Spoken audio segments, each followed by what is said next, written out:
security guard was used to turning away unexpected visitors. But that morning, something about the woman standing at the company gate made him pause. She wasn't shouting. She didn't carry a sign. She simply stood there, with calm eyes, a composed expression, and 2 children by her side. Both kids looked around 7 years old. Both had the exact same deep-set eyes, strong cheekbones, and unmistakable dimpled chin as the man whose name was etched in bold at the top of the towering glass building behind her. Xavian Cole, founder and CEO. Inside the boardroom, Xavian was giving a presentation about international expansion. He didn't know that his past, quietly buried for nearly a decade, was waiting at the front gate, holding the hands of 2 children who shared his face.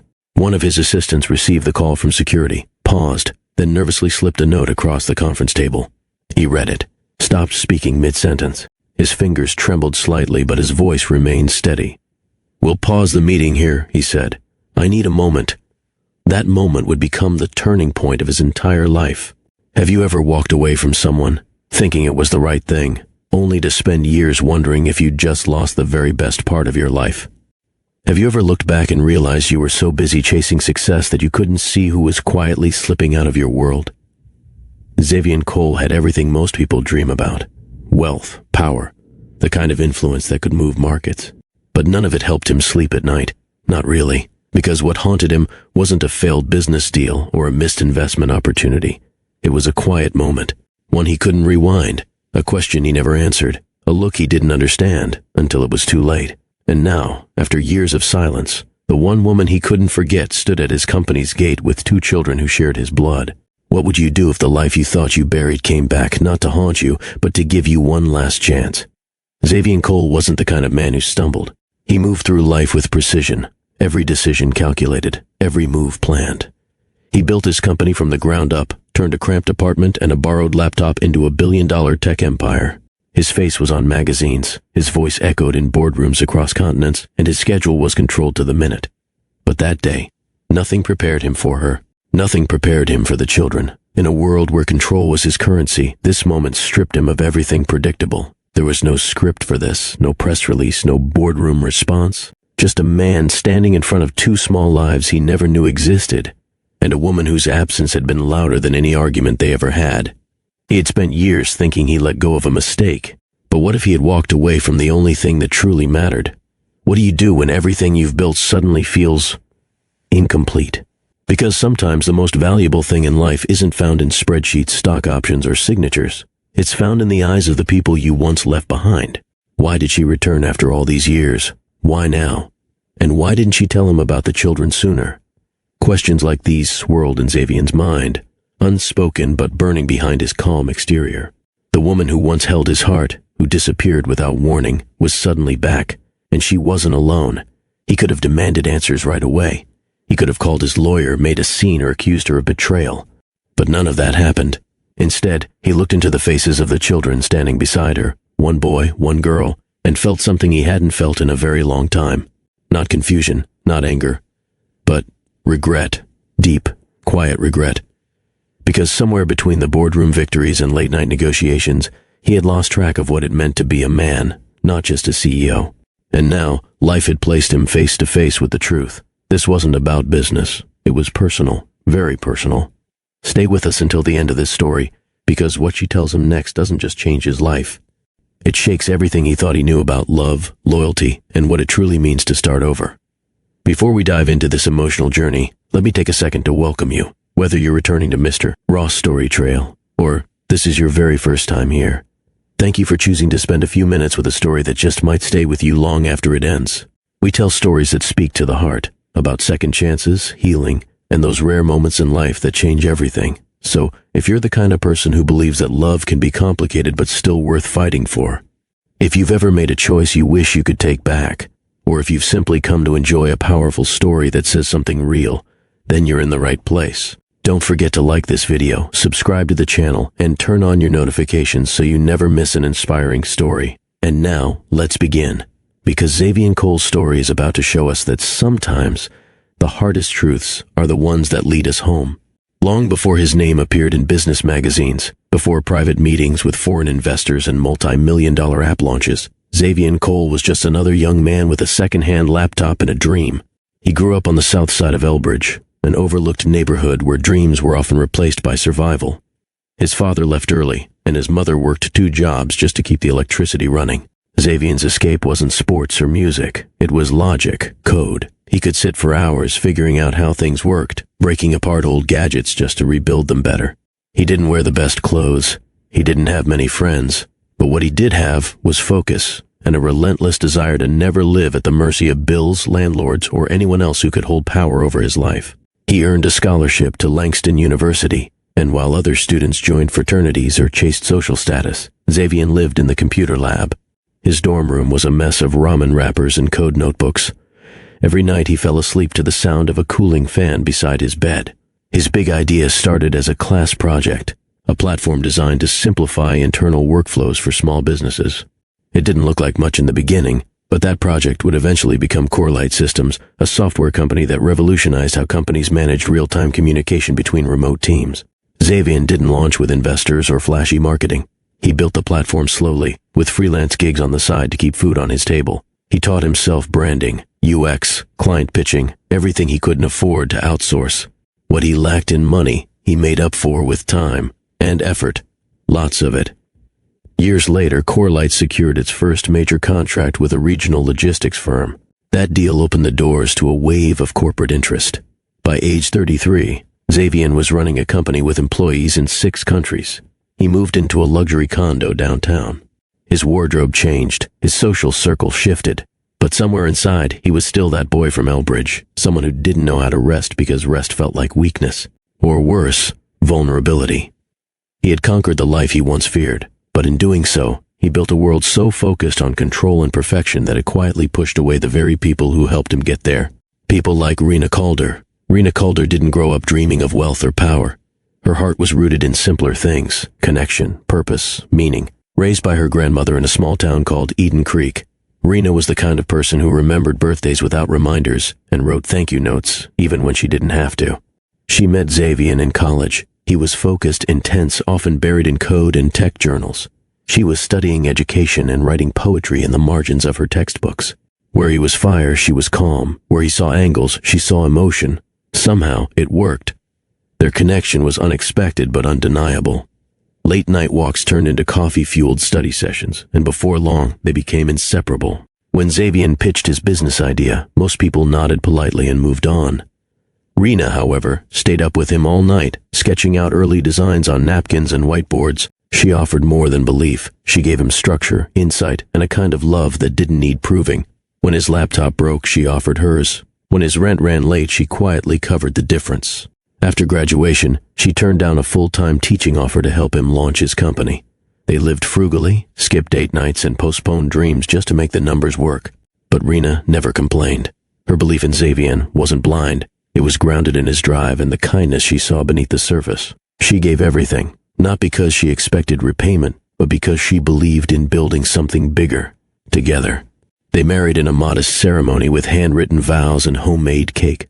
For a while, they were happy in their small apartment, working late, eating takeout on the floor, laughing about mistakes and setbacks.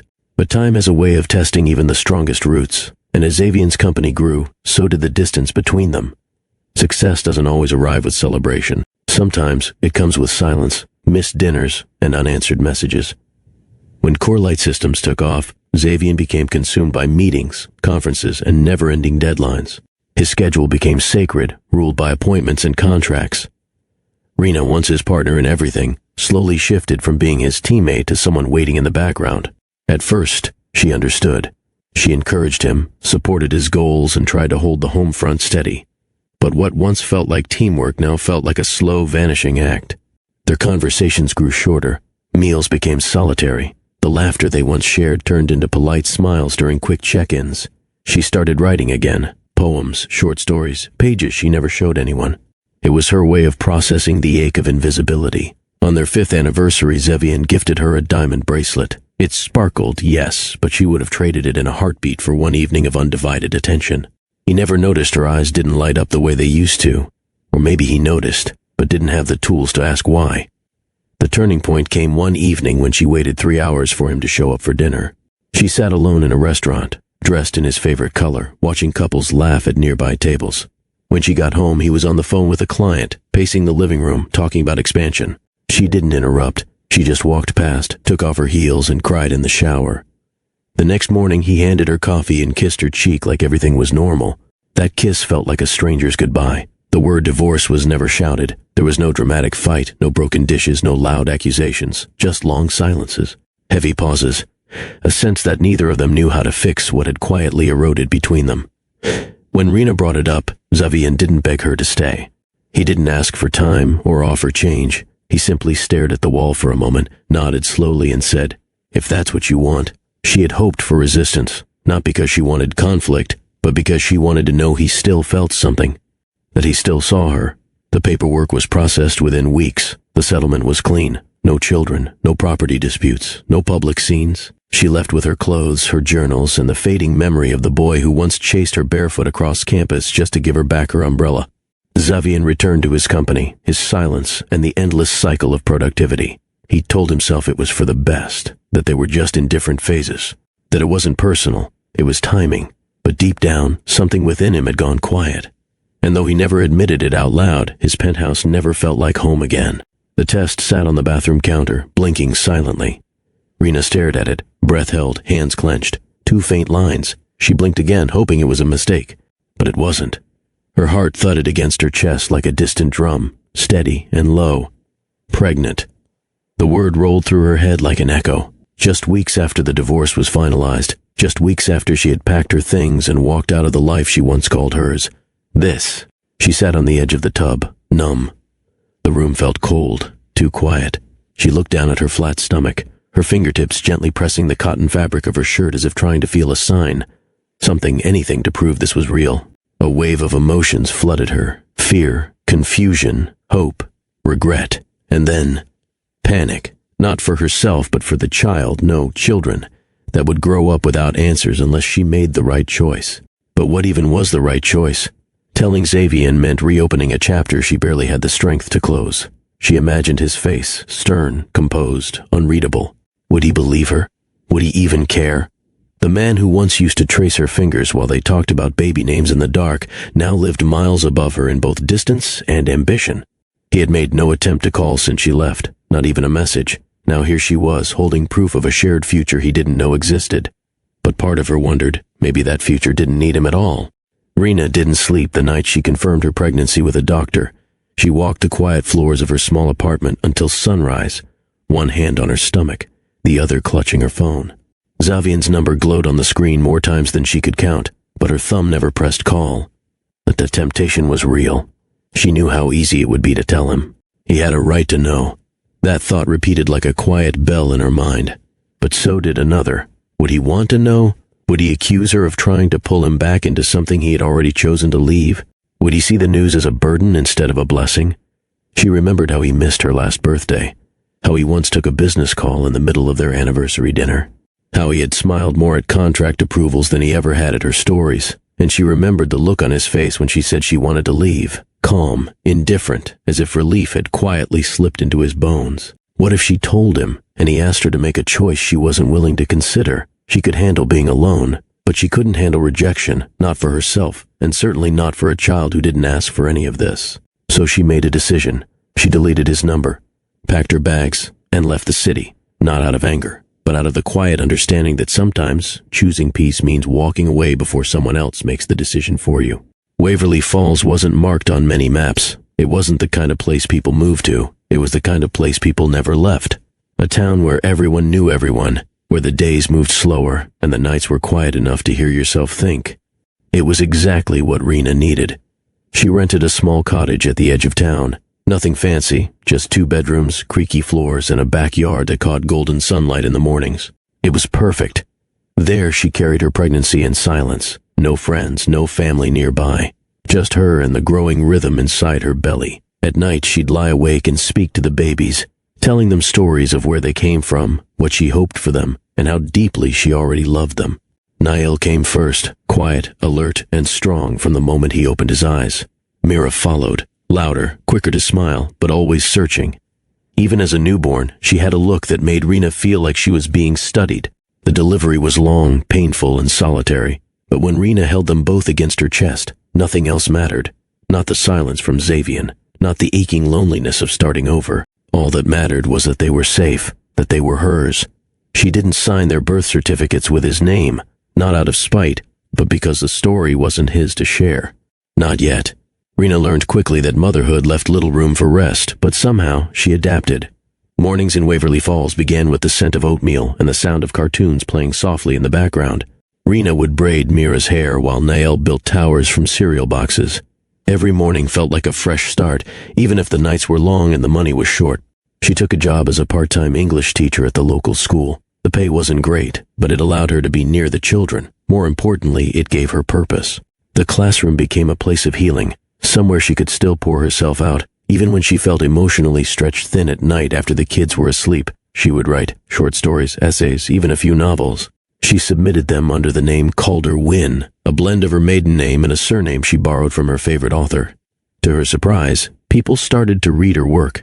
Her stories were quiet but strong, tales of choices, motherhood, lost love, and second chances. Readers connected with the rawness in her words, though none knew that the woman behind them was telling her own story in pieces. She never told the children about their father, not because she wanted to erase him, but because she didn't know how to explain a man they had never met. When Mira asked why they didn't have a dad like the other kids at school, Reena would smile softly and say, "Some families are built differently, sweetheart. But we're complete." And yet, on their birthdays she always lit one extra candle, one she never explained. Years passed, but the question never faded. Every time Reena watched Nael rest his chin in his palm like Xavian used to, or when Mira narrowed her eyes in concentration the same way he did when coding, that question returned like a whisper. Should I tell him? She thought about it more often than she cared to admit. She had crafted a full life for her children, stable, safe, warm, but she couldn't stop wondering what they were missing. Not luxury, not access, but identity, a sense of belonging to someone other than her. Still, fear gripped her, not fear of confrontation, but fear of disappointment. Fear that her children would meet a man who had no space left for them in his life. A man who would shake their hands politely, then carry on with board meetings and press releases. So, she held her silence. But the silence became heavier each year. And now, as she watched her children laugh on the porch, unaware of the truth that shaped their very existence, she asked herself one final time, was this still protection, or was it cowardice? Let me ask you this. If you were Reena, would you have told him? Drop your answer in the comments. We'd love to hear your thoughts. Xavian Cole had everything people chase. His name was listed among the top young entrepreneurs in the country. His face graced the covers of tech and finance magazines. Corelight Systems had expanded across 3 continents, with contracts in sectors he once only dreamed of touching. He owned properties in 4 cities. His calendar was always booked. He flew private, stayed in hotels with gold-trimmed elevators, and dined in places where the menu didn't have prices. But somehow, everything felt louder now, bigger, faster, colder. The applause didn't sound like it used to. It echoed more than it landed. He'd come home to a high-rise apartment that looked like it belonged in a magazine. Sleek furniture, towering windows, walls so quiet they almost felt hollow. For years, he convinced himself that this was the goal. But there was no warmth waiting for him, no one asking how his day went, no laughter from the kitchen, no presence to balance out the intensity of his drive. There were no voices, just echoes. And beneath the success, Xavian began to realize the victory wasn't complete. It was impressive, but empty. And the one person who could fill the silence had disappeared long ago. Xavian tried. He went on dates, dinners in private lounges, wine tastings with investors' friends, weekend getaways arranged by his assistant just to help him unwind. The women he met were smart, elegant, and successful in their own right. Some of them knew his name before he introduced himself. A few even knew how to hold a conversation about his industry without sounding rehearsed. But every time, something was missing. They laughed at the right moments, complimented his suits, admired his view. But none of them reached him. Not really. It wasn't about their beauty or charm. It was that their presence reminded him of someone whose love was never transactional. Someone who never cared about his status, his press coverage, or the size of his company. Someone who had loved him when he was still fixing broken code on a second-hand computer. Reena. He tried not to compare. He tried to forget. But the comparisons came anyway. Their voices weren't hers. Their laughter didn't make the room feel softer. No matter how hard he worked to move forward, every relationship felt like a conversation with someone who wasn't really listening. Eventually, he stopped trying. Not because he gave up on companionship, but because he realized he wasn't done grieving the one he let go. Xavian didn't sleep much anymore. His bedroom, though large and furnished with the best, felt more like a waiting room than a place of rest. The view outside his window showed a glowing skyline, but none of the lights reached the place in him that had grown dim. He often sat at the edge of his bed, phone in hand, staring at nothing in particular. Some nights he scrolled through old photos stored deep in the cloud, pictures he hadn't looked at in years. One showed Reena sitting cross-legged on their first apartment floor, laughing as she held up a crooked pancake. Another caught her standing at his desk, playfully pointing at code he had written incorrectly. He didn't delete them. He couldn't. They were pieces of a past he wasn't ready to let go of, no matter how far he had climbed. He found himself reading old emails too, messages they once exchanged late at night, filled with jokes, promises, dreams. A few were never sent. His drafts folder was full of unsaid things. It wasn't just restlessness. It was absence. And in that stillness, when there were no meetings to attend and no press to entertain, Xavian was just a man surrounded by everything, except the one thing he missed most. One night, long after the city had gone quiet, Xavian opened his laptop, not for work, not to review numbers, but to write. He stared at the blinking cursor for a while, unsure of how to begin. Then his fingers began to move, slower than usual, each keystroke carrying a weight he couldn't hide behind contracts or quarterly reports. "Reena, I don't even know if this will reach you, but there hasn't been a day I haven't thought about what we could have been if I had just slowed down and paid attention. I was so focused on building a future that I didn't notice the present slipping through my hands. I thought I was doing it for us. Maybe I was just doing it for me. I see it now. I see you, and I'm sorry." He read the message 3 times, then moved the mouse toward the send button. He paused, hovered, then pressed delete. The screen went blank. It wasn't that he didn't mean the words, he meant every one of them. But there was something terrifying about reaching out too late, something unsettling about not knowing what waited on the other side of silence. So he closed the laptop, leaned back in his chair, and let the weight of what he didn't say settle in the air around him. The event was routine for Xavian. Another industry conference, another keynote to deliver, another round of applause he'd forget before the end of the week. He had just stepped off stage, passing through a line of photographers and smiling executives when something, or rather, someone, stopped him mid-stride. A woman stood near the back exit, clipboard in hand, checking name badges and guiding attendees to the right panel rooms. Nothing about her outfit drew attention. She wore no flashy jewelry, no sharp heels, just quiet confidence in the way she stood. But her profile, the curve of her cheek, the shape of her mouth, he froze. It couldn't be. But it was. Reena. He blinked once, twice, just to be sure he wasn't imagining it. She hadn't seen him yet.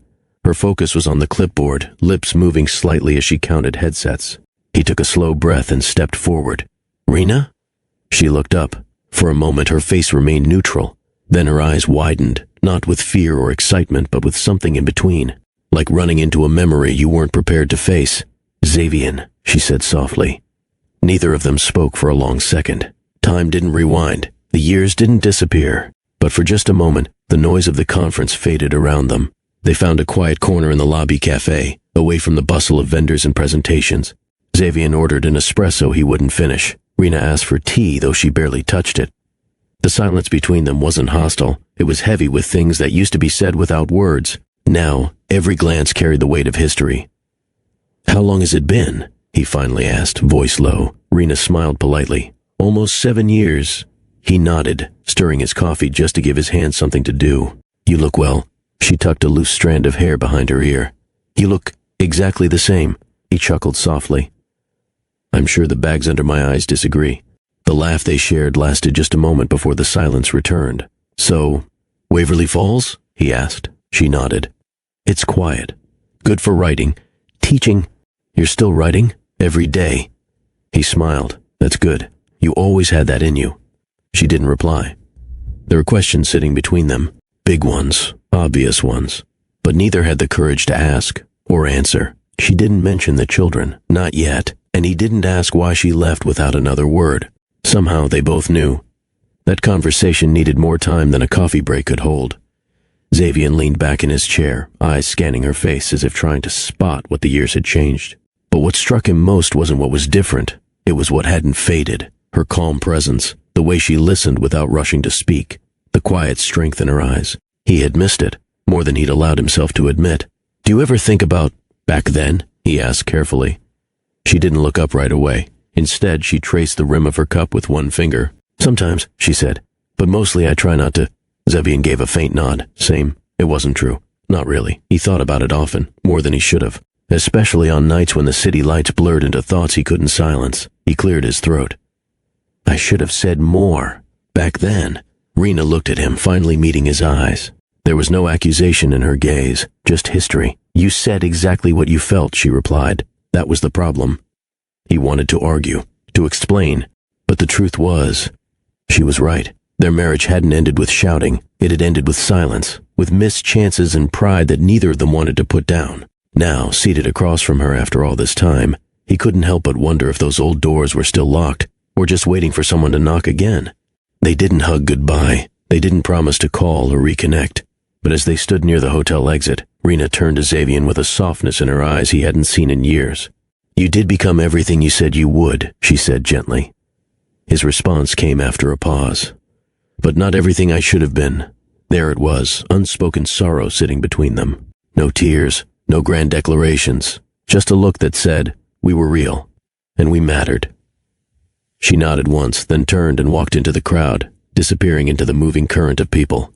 Xavian stood still. For a long moment he couldn't bring himself to leave. His hands were in his pockets, but his heart felt exposed, as if her presence had reopened something he thought was permanently closed. This scene hit deep. Have you ever reconnected with someone from your past and felt all the old emotions return in a single moment? Drop A in the comments if you've been there. Sometimes it takes just one unexpected meeting to remind us of everything we thought we'd buried. Xavian returned to his office late on a Tuesday, skipping dinner, exhausted from back-to-back meetings. His assistant had already gone home, and the building was quiet, just the hum of the air conditioner and the faint sound of the city outside. He tossed his blazer onto the leather chair and noticed a plain, cream-colored envelope sitting at the center of his desk. No stamp, no sender's name, just his name, handwritten in familiar, careful script. He didn't open it right away. Something about the handwriting made his chest tighten. He sat down, loosened his tie, and carefully broke the seal. Inside was a single-page letter. Xavian.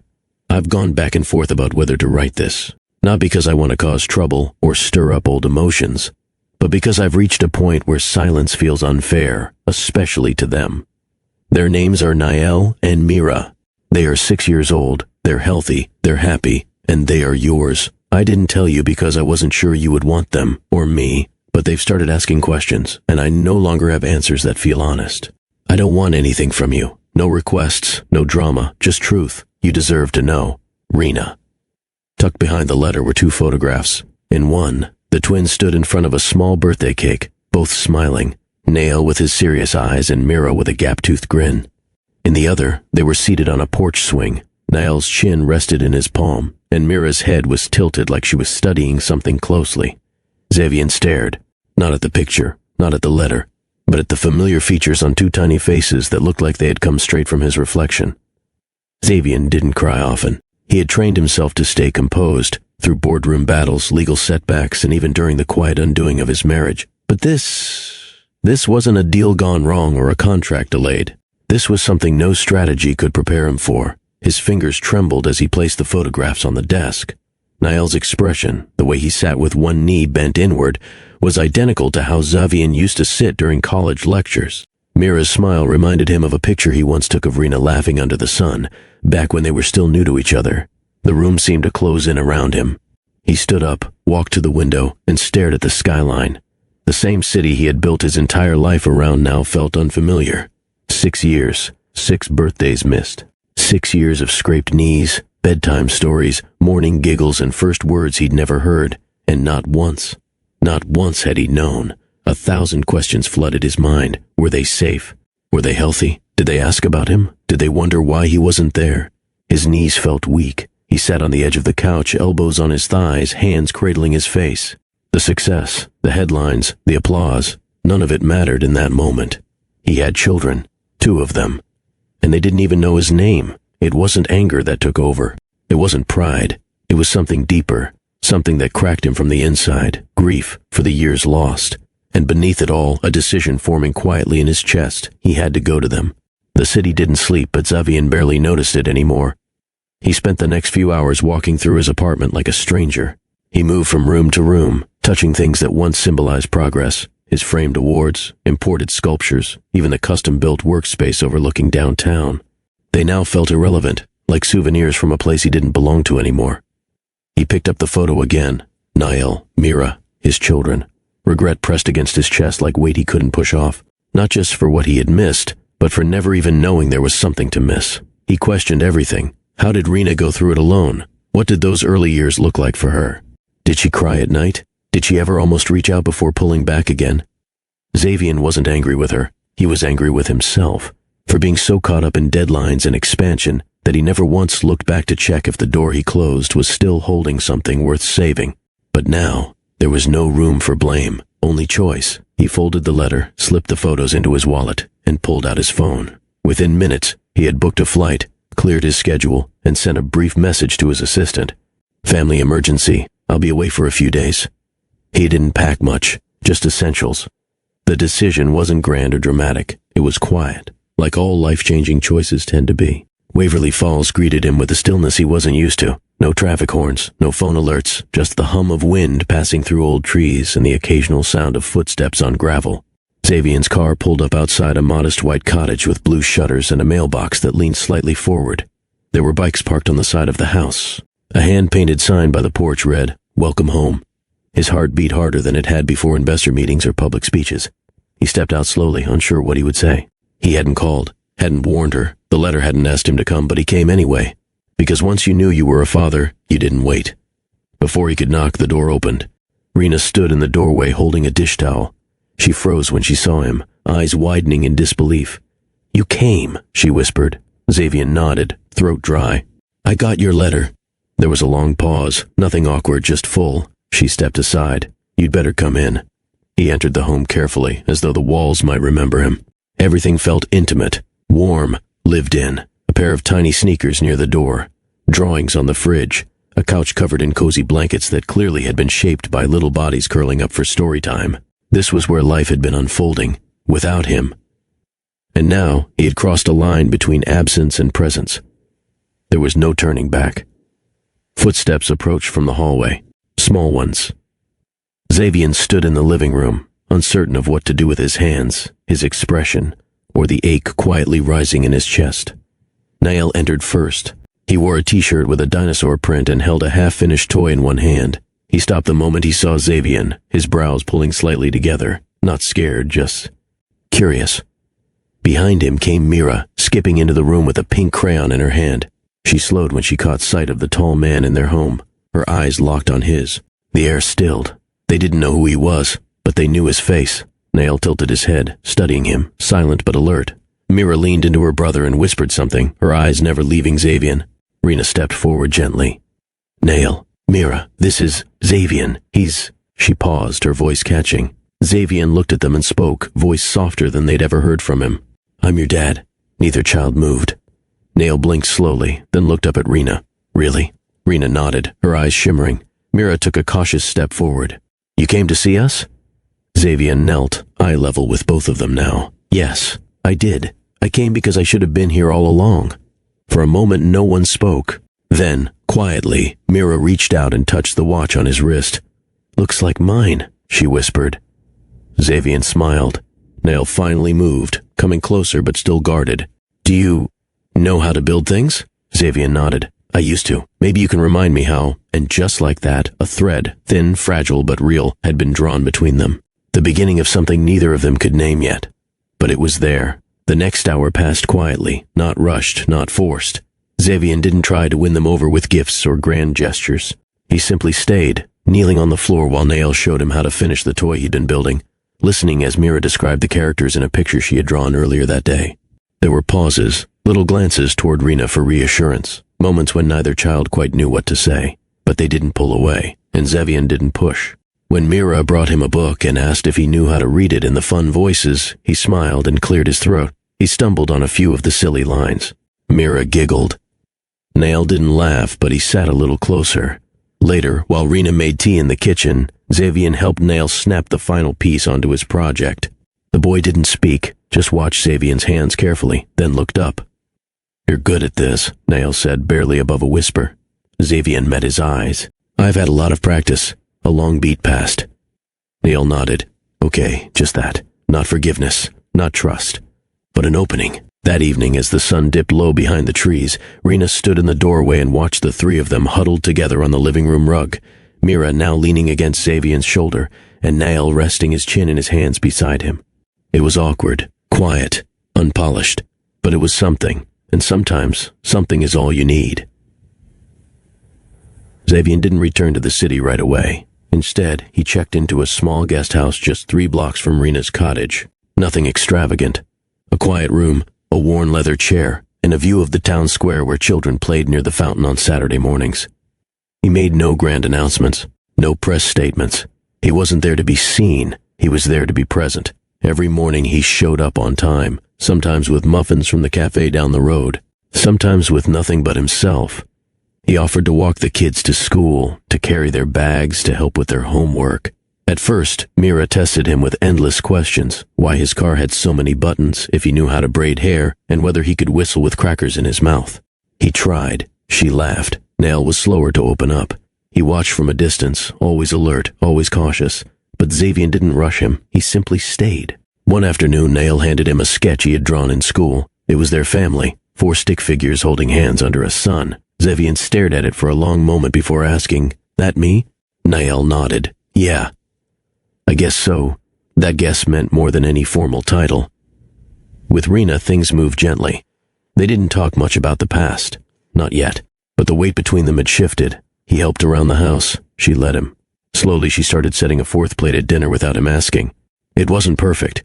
There were awkward silences, missed cues, and moments when one of them would say something that reminded the other of the years gone by. But there was no denying it. Xavian was becoming part of their lives, not through permission, through consistency. It started with laughter, not the kind that fills a room, but the kind that slips out in small moments, unexpected, familiar. Reena had been folding laundry when Xavian mispronounced a character's name from one of Mira's bedtime books. Mira corrected him with dramatic flair. Xavian raised an eyebrow and tried again, only to make it worse. Reena chuckled, then fully laughed. He looked at her and smiled. "You used to do that. Laugh like that when I couldn't say chrysanthemum during your poetry readings." She gave him a sideways glance. "You still can't." It wasn't forced. It wasn't careful. It was comfortable. Their rhythm returned not in sweeping declarations, but in passing comments, old habits, shared memories. When Xavian repaired the broken step on her porch, she made him lemonade and teased him about finally learning how to use a screwdriver correctly. "You owe me for all those times I held the flashlight and you yelled at me for shaking," she said. He smirked. "You did shake. You were sweating like a marathon runner from tightening one bolt." The sarcasm felt easy, safe. One evening, as the kids dozed off in the living room after a long day, Reena and Xavian sat on the porch. The air was cool, and the stars blinked dimly above the roof line. She sipped tea while he watched the light inside the house flicker from the TV. "It's strange," she said quietly, "having you here again." "I know," he replied. "Strange, but good." She didn't answer immediately. Instead, she looked down at her hands that once held his when the world felt too heavy. "I'm still figuring that out." He nodded. "Take your time. I'll be here." That moment didn't need a kiss. It didn't need music or timing. It was enough. Because real love, love that's been through fire, knows how to wait. Xavian had mastered leadership in the boardroom, but parenting? That was new territory. The first time Niall had a bad dream and came into the kitchen at midnight, Xavian was there, reheating soup. He didn't say much, just poured a glass of milk, handed over a spoon, and sat beside his son in silence. It was enough. Another time, Mira scraped her knee outside. She held back tears until Xavian rushed over, and without thinking, lifted her into his arms and whispered, "It's okay. I've got you." She cried then, not from pain, but from relief. He wasn't trying to replace the years he had missed. He was trying to show them that he'd never miss again. Every new experience became a chance to rewrite what fatherhood meant to him, not as a title, but as an action. He packed lunchboxes. He showed up to school events. He listened, and slowly, the children began to reach for him, not just when they needed help, but when they simply wanted to be near him. While Xavian adjusted to his new role, Reena was on her own path. Her love hadn't vanished after the divorce. It had gone quiet, tucked away behind responsibility and heartbreak. Now it stirred again, but not without caution. She watched him closely, not for flaws, but for truth. Was he here because of guilt? Was he here because he missed them, or her? Xavian didn't offer empty words. He showed up. He stayed through the quiet days, the messy ones, the tired mornings. He didn't flinch when Mira threw a tantrum. He didn't disappear when Nael grew distant. Instead, he kept folding himself gently into the life she had built. They began to have deeper talks about the years apart, the choices made, and the wounds left behind. "I thought you moved on," she said once, her voice low. "I tried," he answered, "but everything I chased just reminded me of what I lost." She didn't respond right away. Her silence wasn't avoidance, it was consideration. That was always her way. Later that week, she found one of her old poems on the living room table. Xavian had framed it, not to impress her, but because he remembered it was her favorite. She stood in the hallway for a while, just looking at it. Trust, she realized, didn't return through apologies or flowers. It returned through presence, through proof. And little by little her guard came down, not all at once, but steadily. Because while people change, love doesn't always disappear. Sometimes, it just waits until both hearts are ready again. It was just after dinner on a quiet Friday evening. The kids had gone to bed early after a long day at the park. The dishes were done. The lights in the living room were dim. Xavian sat on the front steps while Reena joined him with 2 mugs of cocoa, just like they used to when they were young and broke, sharing warm drinks and big dreams. Neither of them said much, but in the quiet, there was comfort. No tension, no doubt, just 2 people slowly remembering what it felt like to see each other. As they sat there, side by side beneath the soft rhythm of the night wind, Reena leaned gently into him. Not out of obligation, not for appearance, but because she wanted to. Xavian didn't move. He just let her rest there, his eyes closing for a moment. Not everything needed fixing. Some things simply needed time. Don't forget to share this story if it moved you. There's someone out there who needs a reminder that healing is possible, one small moment at a time. And if you haven't already, hit subscribe and turn on notifications for more heartfelt stories every week, right here on Mr. Ross Story Trail. The call came in the middle of Xavian's final negotiation for a groundbreaking global partnership. The deal had been months in the making, valued at just over $1 billion. Cameras were set to roll. Journalists were already outside the building. His name was trending again. But then his phone vibrated in his pocket, once, twice, then again. At first, he ignored it, but a 4th buzz brought a strange chill. He glanced down at the screen. Reena called her. 3 missed calls. He excused himself, barely waiting for a response, and stepped into the hallway. The moment he answered, he heard panic in Reena's voice. "It's Nael. He fainted at school. They've rushed him to County General. I'm on my way now." Xavian didn't ask questions, didn't hesitate. He turned to his assistant and said 5 words he'd never said before during a deal of this scale. "Cancel everything. I have to go." The man blinked. "Sir, this contract—" Xavian was already walking toward the elevator. 15 minutes later, he was behind the wheel, heart racing faster than the engine. At the hospital, he rushed through the corridors until he spotted Reena in the waiting area, pacing. Her eyes were red. She looked up when she saw him, shocked but grateful. "You came." "I had no choice," he said simply. The nurse informed them Nael had suffered a sudden fever spike and dehydration. He was being monitored. Tests were being run. Xavian didn't sit still. He didn't scroll through his phone. He stood outside the hospital room window, watching his son sleep, hooked to machines he didn't understand, feeling helpless for the first time in years.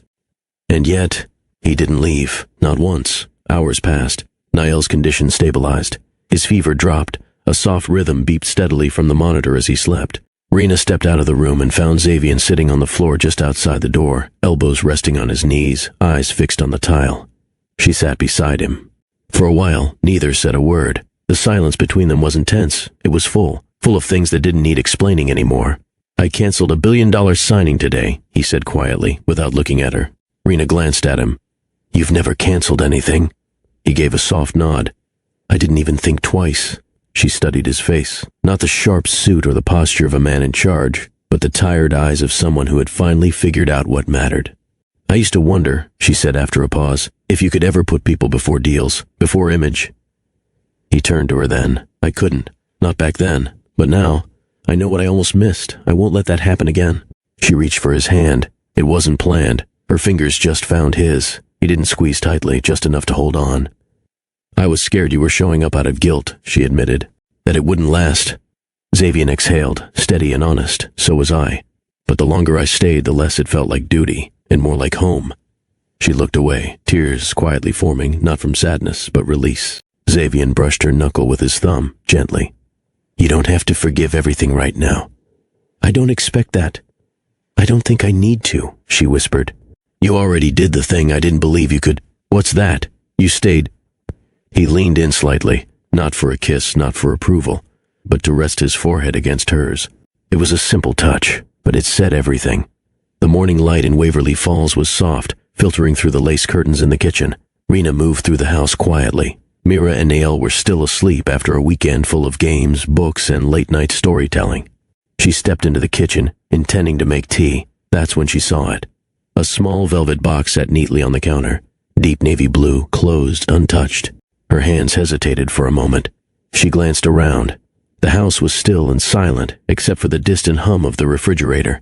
She opened it slowly.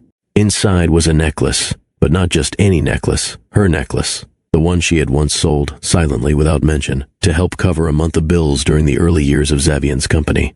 The chain had been replaced with finer gold, but the locket was unmistakable. The tiny, intricate engraving of a magnolia on the back, the flower her grandmother used to plant every spring. It looked almost untouched, except for one change. A second engraving had been added inside. Just 3 words. "Let me stay." Her breath caught. She closed the box and stood still for a long moment, the weight of the gift settling over her, not because of its material value, but because of what it meant. He remembered, not just the item, but the moment, the sacrifice, the quiet choice she had made for their survival back when love looked like silent support rather than shared dreams. This wasn't an apology. It wasn't an attempt to win her over. It was something deeper, a message wrapped in gold. "I see you. I never forgot. And I'm still here." That evening, Reena stepped outside and found Xavian in the backyard with Mira balanced on his shoulders and Nael handing him clothespins for the laundry line. The scene was simple, almost ordinary, but it was hers. The kids ran inside shortly after, chasing a balloon, leaving Reena and Xavian alone under the open sky, where the breeze played gently with the edge of her dress. She walked up beside him, holding the velvet box. "You fixed it," she said. He didn't look at the necklace, he looked at her. "I wanted to give something back that I never should have let you lose," he replied. "Not just the necklace. You—" She opened the box again and ran her thumb over the engraving. "Let me stay," she read aloud. "Is that your way of asking something?" Xavian smiled faintly. "I figured a ring would feel like an interruption." "But that necklace? That was part of our beginning."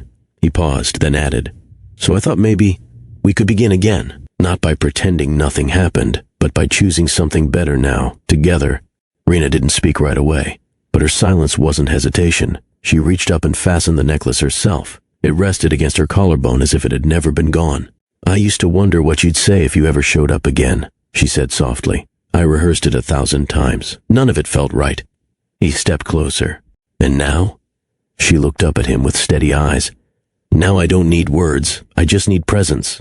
He reached for her hand. No podium, no kneeling, no audience. Just a quiet, powerful joining of fingers beneath the fading light. No pageantry, just presence. And sometimes, that's the most romantic gesture of all. Xavian sat at the kitchen table one quiet morning, the house still resting. Mira had fallen asleep with a storybook across her chest, and Nael was curled up on the sofa with a blanket tucked under his chin. Reena moved softly around the room, preparing breakfast. She didn't speak as he pulled out a notepad and pen. She just gave a gentle nod and left him to write. This letter wasn't meant for now. It was for later, for a moment down the road when his children would ask questions he wouldn't be able to answer with quick advice or passing words. He began, "To Nael and Mira, if you're reading this, you're probably older than you are now, and I hope, more than anything, that you feel loved, not just in theory, but in action. I wasn't there at the start of your life, and I'll never stop regretting that. But I'm here now. I'll be here as long as life allows, and I want to leave you with something I learned the hard way. Time is wealth, but presence is everything. I used to think success was about trophies, handshakes, and headlines.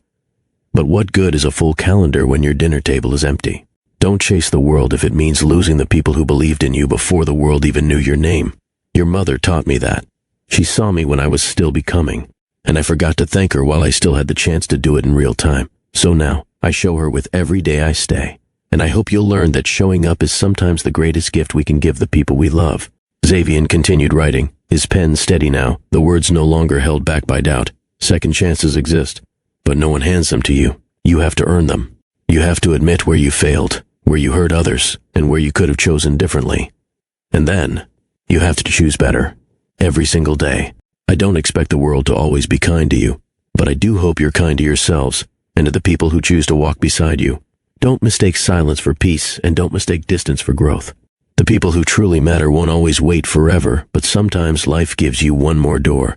And if you're ever lucky enough to see that door swing open, walk through it humbly, not with promises, with presence. And finally, this: love is not always grand. It won't always look like movies or music videos. Sometimes love is helping with math homework even when you're tired. It's showing up on a sick day. It's remembering birthdays without a calendar reminder.